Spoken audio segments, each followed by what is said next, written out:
Now, for those people who are born in the Aquarius rising sign or Aquarius zodiac sign, for these people, Venus at the start of the month will be transiting through your 6th house. Remember that Venus rules both the 4th house and Venus also rules the 9th house and transiting through the Cancer sign but to the 6th house. Now, Venus normally gets debilitated in the 6th house in the sign of Virgo in the Kalpurush Kundli. So, this is slightly tough or critical period for you. So be careful of who you are connecting with socially, because this will also sometimes get you into trouble with the fairer gender or the opposite gender.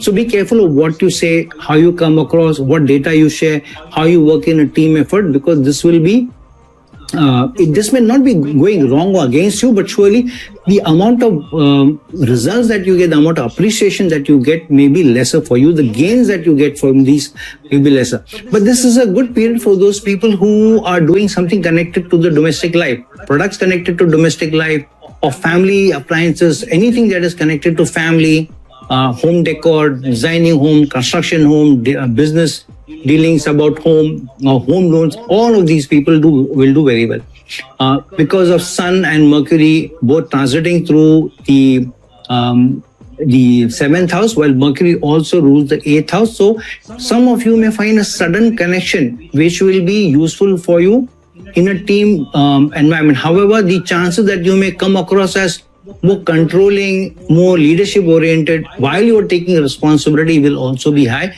specifically with Rahu transiting through the Lagna and both Sun and Mercury aspecting it. So very high ambition in a team role may rub people the wrong way in a team role. So be a little careful of what you say and how you are dealing with colleagues.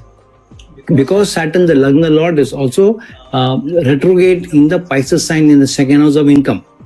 Now, start of the month, Mars will also be transiting through your 6th house, while Mars rules the 10th house and your 3rd house of effort. So, through your effort, sudden opportunity may come for you. However, through a sudden challenge, you will find that your work is getting stuck up. Your efforts are getting stuck up. But here, the thing that will extricate you will be your communication, your ability to influence people, because Mars rules the 3rd house. So be careful of what data you're sharing, what you're presenting, but be very, very careful of how you're communicating, what words you're using, what you're putting on your presentation. So be very, very well prepared whenever you're saying something, whenever you're presenting, whenever you're showing data specifically connected to work. Now, during the second part of the month, you will find that Venus transiting into the 7th house, but conjunct with Ketu, because Venus rules both the 4th house and the 9th house and transiting through the 7th house, which means, but with Ketu, a very, very strong chance of a status quo change in your domestic life or even in your connection in a romantic liaison. This may also come by when you are getting into a workshop with somebody or even in a long distance travel with somebody. So be careful of who you're dealing with and how you are communicating with people, because the credit that you get out of this project may come less to you and more to others, but this will be good for you in the long run. However, surely new acquaintances are going to get you gains in the long run. With Sun and Mercury both transiting in the 2nd house of the half of the month through the sign of Virgo, where Mercury gets exalted, while Mercury also rules the 5th house. So through some speculative investments, some of you may also indulge in shared resources or investment in shared resources. So be careful of where you are investing, especially if you're investing along with your spouse or with your better half, or if you're in a committed relationship with that person in some investment. Be careful of where you're making the investment. Ensure that the documentation is really watertight. Now, Mars will be transiting away from your 8th house and into the 9th house, while Mars rules the 10th house of career.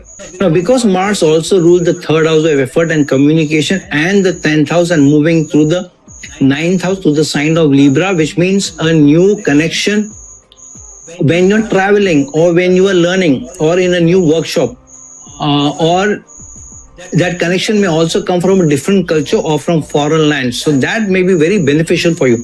Some of you may get an opportunity of working with a colleague or a department or with a client who is abroad or who is in a different location. So be careful of what you say, because that communication will have a deep impact on how you're showcasing your work and how you're presenting yourself. So this is the period of better gains for you career-wise, as long as your communication is apt, is under control and is not over aggressive.